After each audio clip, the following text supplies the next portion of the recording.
लग रहा है कि साहब ये तो बड़ा वेंडेटा के साथ हो रहा है। और अमित जमाई जी तो शायद भूल गए जो वो बोल रहे हैं। मुलायम सिंह यादव जी का तो वीडियो अवेलेबल है। कांग्रेस तो बहुत खतरनाक पार्टी है। वो किसके बारे में था?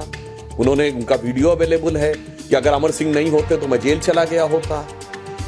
तो ये कांग्रेस पार्टी के ही बारे में था। पूछना चाहती हूं अमीक जमाई जी, इनकम टैक्स ने असेसमेंट की, एनफोर्समेंट डायरेक्टरेट फॉलो कर रहा है, और फिर हमारी रिपोर्टिंग टीम ये आज नहीं 3 साल पहले की रिपोर्ट दिखा रही है, जहां बड़े बड़ी कंपनियों के बोर्ड लगे हुए हैं, रेंट पे दिए हुए हैं सारे एरियाज, और पटना की तस्वीरें हैं जहां कोई और रह रहा है, कहीं से अखबार नहीं आ रहा। सवाल पूछो तो हाय तौबा मच जाती है। ये राजनीति नहीं है, ये देश का कानून है। हम ही टैक्स देंगे, राहुल गांधी, सोनिया गांधी की कंपनियां टैक्स नहीं देंगी। नाविका कुमार मैम, देखिए, आप तो इस पूरे केस को इनिशियली आप कवर कर रही हैं। मैं जानता हूं कि पूरे देश के जो जर्नलिस्ट हैं इस पूरे मामले को लेकर सब बोर्ड हो चुके थे कि इस मामले में आदरणीय राहुल जी के खिलाफ, सोनिया जी के खिलाफ कुछ बनता नहीं था। लेकिन क्योंकि हमारे प्राइम मिनिस्टर को, गृह मंत्री जी को, जो मेन ऑर्केस्ट्रेटेड है इसके पीछे, उनको हर हफ्ते देश में एक नया हेडलाइन चाहिए। एक नया हेडलाइन छिपाया जाएगा, एक नया हेडलाइन लाया जाएगा। हेडलाइन छिपाया क्या है? पाकिस्तान ऑक्युपाइड कश्मीर में पूरा यूएस का जो डिप्लोमेसी वहां पे बैठा हुआ है, उस पर जवाब न देना पड़े अंतर्राष्ट्रीय मामले में, तो एक हफ्ते में नया नमूना हमारे देश में सामने आ जाता है। सवाल यह है कि ईडी का जो इस देश में क्रेडिबिलिटी है, सीबीआई का तो खत्म ही हो चुका था। इस देश में सीबीआई को कौन मानता है? वो सारे लोग, अगर हमारे प्रफुल्ल पटेल साहब कह रहे थे देश के हमारे गृह मंत्री जी की, मैं प्रफुल्ल पटेल को बर्बाद कर दूंगा, उन्हें मैं खत्म कर दूंगा, भ्रष्टाचार खत्म कर दूंगा। क्या हुआ? आरएसएस में प्रफुल्ल जी समा गए, चंगासी, सब चंगासी, प्रफुल्ल जी चंगासी। तो ये राहुल जी को रास्ता रोकने का, इंडिया ब्लॉक के एलओपी का रास्ता कैसे रोका जाए, आपने गलत नंबर डायल कर दिया। आप आदरणीय राहुल जी को डरा लोगे, आप आदरणीय अखिलेश यादव जी को डरा लोगे, ये आपका गलतफहमी है। हर हफ्ते एक नया टाइम मैनेजमेंट, हेडलाइन मैनेजमेंट करके कैसे बदनाम किया जाए, इसके लीगल मामलों में कांग्रेस पे काम करेगी। लेकिन पूरे देश के लोगों की जो क्रेडिबिलिटी है, जिसमें ईडी का नाम है, आज सीबीआई की तरह से ईडी का जो पूरा इज्जत है वो कंप्रोमाइज हो चुका है। No one respect ED. जो सरेंडर कर मुझे ये नहीं पता नेताओं की कभी जो इज्जत है वो कॉम्प्रोमाइज नहीं होती, लेकिन ईडी की हो जाती है, सीबीआई की हो जाती है। सवाल पूछा जाए कि भाई associated journals, young India, national Herald, यहां क्या हुआ, राहुल गांधी, सोनिया गांधी, जवाब आता है प्रफुल्ल पटेल का। अब सुधांशु त्रिवेदी जी, विडंबना बड़ी है, सवाल कुछ जवाब कुछ, क्या भटकाए बिना कोई सवाल का जवाब नहीं आ सकता? देखिए, मैं दोनों बातों का उत्तर देता हूं। पहले टेक्निकल इस क्षेत्र, इसमें बता दूं कि ये एक पीआईएल दाखिल हुई थी जब यूपीए की सरकार थी। 2012 में सुब्रमण्यम स्वामी ने शुरू किया, और अक्टूबर 2013 में दिल्ली हाई कोर्ट के निर्देश पर यह केस रजिस्टर्ड हुआ। अमित जमाई जी और अजय वर्मा जी को ध्यान देना चाहिए, अक्टूबर 2013 यूपीए की सरकार में, तब तो मोदी सरकार का नामो निशान नहीं था। अब केस तब शुरू हुआ, कार्रवाई अब हो रही है, तो इनको लग रहा है कि साहब ये तो बड़ा वेंडेटा के साथ हो रहा है। और अमित जमाई जी तो शायद भूल गए जो वो बोल रहे हैं।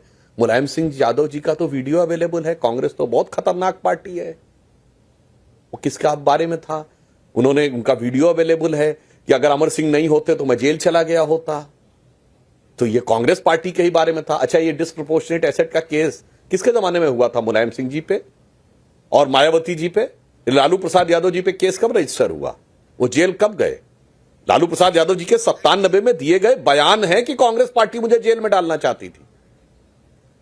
ऐसा नहीं है कि ये बातें हवा में। और मैं और फिर फैक्ट आपको बात बता दूं, जुलाई 2008 में न्यूक्लियर डील के मामले पे मुलायम सिंह जी ने जाके समर्थन किया, जब कम्युनिस्टों ने समर्थन विड्रॉ कर लिया। आपकी पार्टी के 38 सांसद थे उस समय। और उसके बाद, पूरी बात सुन लीजिए महोदय, और अगले 3 महीने में डिस्प्रोपोर्शनेट एसेट के केस के ऊपर सीबीआई क्लोजर रिपोर्ट लगाने लगी। अब वो विषय छोड़िए, अब हम आ रहे हैं एजीएल वाले विषय के ऊपर।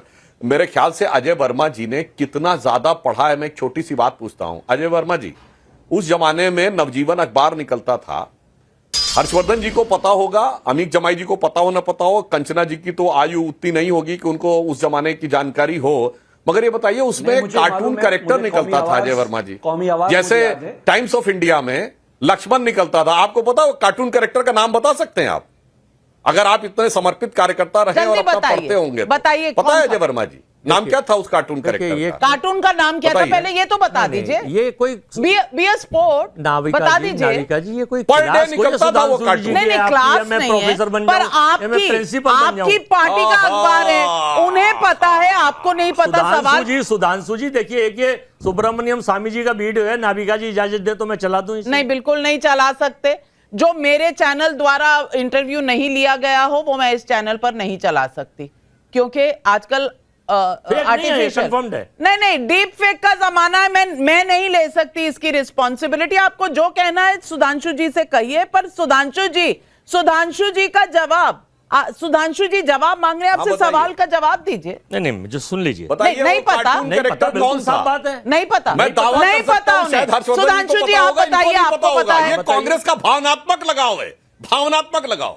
बताइए। हाँ जी, राम लुभाया नाम था उसका। मैं गूगल नहीं सर्च नवजीवन करा करता। में एक कार्टून कोना आता था, पर डे निकलता था, मैं गूगल और सर्च उसका नहीं नाम था करता। राम लुभाया। अब मैं आपसे कुछ तो पूछने अब लगूं, सोचिए, ये लीक लोग से हट कितना के, ज्यादा, तो फिर तो वो पाठ्यक्रम अरे से साहब, भावनात्मक जोड़ जो है थोड़ा सा हिल गया है। लेकिन कंचना जी मैं आपसे सवाल पूछना, नवजीवन में राम लुभाया निकलता था। बिल्कुल सही कह रहे हैं, और इन्हें नहीं पता था। ये कह भी रहे हैं कि इनके पास अखबार है, ये लेकर घूम रहे थे अभी 8-9 तारीख को, लेकिन पढ़ा नहीं होगा। अखबार लेकर जरूर घूम रहे हैं क्योंकि बटा था तो ले लिया अखबार, पढ़ा नहीं। लेकिन कंचना जी मैं आपसे पूछना चाहती हूं, क्या ये संजोग नहीं है कि जो कंपनी नेशनल हेराल्ड अखबार निकालती थी, एसोसिएटेड जर्नल, उसमें भी 4 लोग हैं, मोतीलाल वोरा, ऑस्कर फर्नांडिस, राहुल गांधी, सोनिया गांधी। क्या यंग इंडिया में कौन है? वही मोतीलाल वोरा, ऑस्कर फर्नांडिस, राहुल गांधी, सोनिया गांधी। फिर जो लोन लिया जाता है वो ईजीएम होती है, वो भी वही 4 लोग कर लेते हैं। मतलब 90 करोड़ का लोन एआईसीसी देती है एसोसिएटेड जर्नल को, वो 50 लाख रुपए में खरीद लेती है यंग इंडिया, और 50 लाख में लोन भी खरीद लिया, सारे एसेट्स भी आ गए, यानी कि बिल्डिंगें हमारी। अब ये कौन सा हिसाब किताब है? और इस पर क्या सवाल नहीं पूछने चाहिए? क्योंकि कहीं ना कहीं कोई ना कोई टैक्स तो बनता होगा जो नहीं दिया गया। नहीं नाविका जी, आप सवाल पूछिए, जरूर हम जवाब भी देंगे जरूर। लेकिन मैं सुधांशु त्रिवेदी जी को कहना चाहती हूँ, ये हमेशा हमारी उम्र पे सवाल उठाते हैं, तजुर्बा कम है। सर जी, आप भी किसी उम्र में अपना काम शुरू किए होंगे, पॉलिटिक्स शुरू किए होंगे, उम्र पे मत जाइए। आपकी भी पार्टी में बहुत सारे यंग प्रवक्ता हैं जो मुझसे इनकाउंटर होते हैं, लेकिन अभी आप उम्र से तजुर्बे को काउंटर नहीं कर सकते। सर, बार बार आप तजुर्बे पे मत जाइए उस पर।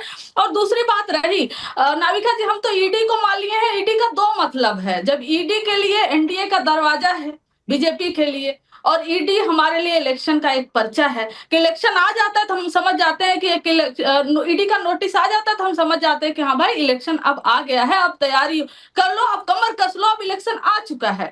तो बिहार में इलेक्शन है, बहुत ईडी के समन आएंगे, बहुत लोग अभी हो सके जेल में भी डाले जाएंगे। हमें कोर्ट से डर नहीं लगता नाविका जी, हमें पुलिस से डर नहीं लगता, हमें ईडी से डर नहीं लगता, हमें सीबीआई से डर नहीं लगता। ये अपना काम कर रहे हैं, जो इनके पास है संस्था मिसयूज कर रहे हैं, और हम अपने हिसाब से लड़ाई लड़ रहे हैं। तो अगर सुब्रमण्यम स्वामी जी का नाम आपने भी लिया, अभी बीजेपी के प्रवक्ता सुधांशु त्रिवेदी जी ने भी लिया, वही सुब्रमण्यम स्वामी जी कई बार अनेक डिबेट में बोल चुके हैं कि मोदी जी के खिलाफ उनके पास इतने डॉक्यूमेंट है कि मोदी जब पावर से हटेंगे तो जेल में जाएंगे। उनकी क्रेडिबिलिटी पर सवाल तो खुद भारतीय जनता पार्टी के प्रवक्ता ही लगा चुके हैं, बीजेपी के नेता ही लगा चुके हैं। तो हम सुब्रमण्यम स्वामी जी को नहीं काउंटर करने जा रहे हैं। लेकिन जो मसला है वो मसला यही है कि चुनाव आ रहा है, ईडी का नोटिस आएगा, तो चुनाव आ रहा है तो आरजेडी पे तो अभी कुछ नहीं हुआ। सोनिया गांधी, राहुल गांधी पर आपने क्यों कर दिया? सुधांशु जी आप ये जवाब दे दे। देखिए, एक तो मैं कंचना जी को स्पष्ट कर दूं, मैंने कोई उनको कम नहीं आंका। देखिए 2008 में अखबार बंद हो गया, और ये मैं 1980 के दशक की बात कर रहा था, जिस जमाने में ये नियमित रूप से अखबार निकलता था। 90 के दशक में कमजोर होने लगा था। मानी बात है, 1980 के दशक में तो आपको स्मृति हो नहीं सकती है ना कि आपने कार्टून देखा हो, इसलिए मैंने आपको एक लिवरेज दिया, आपको मैंने लाभ दिया। बाकियों से मैंने कहा भाई तुम तो रहे होगे 80 के दशक में, तुमको तो पता होना चाहिए कार्टून क्या है। इसी प्रकार अब आते हैं, देखिए जो इन्होंने कहा कि ईडी का टाइम आ रहा है, ये वो, और चुनाव का समय। तो मैं याद दिलाना चाहता हूं, छोड़ दीजिए चुनाव, एक लोकसभा बता दीजिए जब हम लोग बच्चे थे, यानी राजीव गांधी जी के जमाने से लेके आज तक, एक लोकसभा बता दें जब इनके नेताओं ने कोर्ट कचहरी और जांच एजेंसियों के चक्कर भ्रष्टाचार के आरोप में न काटे हों, और सब कोर्ट के आदेश पे। सरकारों ने कोई जांच नहीं करवाई। और मैं बता देना चाहता हूं, 2013 में नेशनल हेराल्ड का केस अक्टूबर 2013 में राहुल जी सोनिया जी पे हुआ, हमारी सरकार नहीं थी। 2011 में कनिमोझी और एराजा जेल गए, हमारी सरकार नहीं थी। 2010 में सुरेश कालमाड़ी जेल गए, हमारी सरकार नहीं थी। 2008 में मधु कौड़ा जेल गए, हमारी सरकार नहीं थी। 2006 में शिबू सोरेन जेल गए, हमारी सरकार नहीं थी। अजय वर्मा जी, करुणानिधि 2000 में जेल गए, लालू यादव जी 97 में जेल गए, जयललिता 96 में जेल गई। झारखंड मुक्ति मोर्चा रिश्वत कांड 1994 में हुआ, राजीव गांधी पे आरोप 1987 में लगा और 1990 में एफआईआर दर्ज हुई। मेरे भाई, हम लोग बच्चे से प्रौढ़ अवस्था में आ गए। 87 से 2014 एक लोकसभा बताइए जिसमें आपके नेताओं पर आरोप न लगाओ, पर्ची फाड़े दे रहे हैं 2014 के बाद की। अरे साहब, आपका तो बड़ा पुराना वो है, पुराना याराना है साहब, इसमें ऐसी कौन सी बात है। और मैं सिर्फ एक वो बात कह रहा हूं जो साबित केस है सुप्रीम कोर्ट के द्वारा 1994 का झारखंड मुक्ति मोर्चा रिश्वत कांड, जिसमें कि 3 सांसदों ने पैसा लिया कांग्रेस सरकार बचाने के लिए, और कोर्ट में साबित हो गया, मगर सांसदों पे कार्रवाई इसलिए नहीं हुई क्योंकि सांसदों को इम्यूनिटी थी, जो कोर्ट ने अभी समाप्त की है। चूंकि अभी यह निर्णय आया है इसलिए इसका कॉन्टेक्स्ट है। तो 94 के बाद 2024 तक भी आप वही जेएमएम और कांग्रेस साथ है। तो भ्रष्टाचार के लिए नाविका जी, जो मैंने एक बार संसद में बोला था, कांग्रेस के लिए बोल देना चाहता हूं कि ये भ्रष्टाचारी पार्टियां कांग्रेस और जेएमएम एक दूसरे से कह रही हैं कि 30 साल पहले मुझे तुमसे प्यार था, जिया बेकरार था, यही भ्रष्टाचार था, आज भी है और कल भी रहेगा।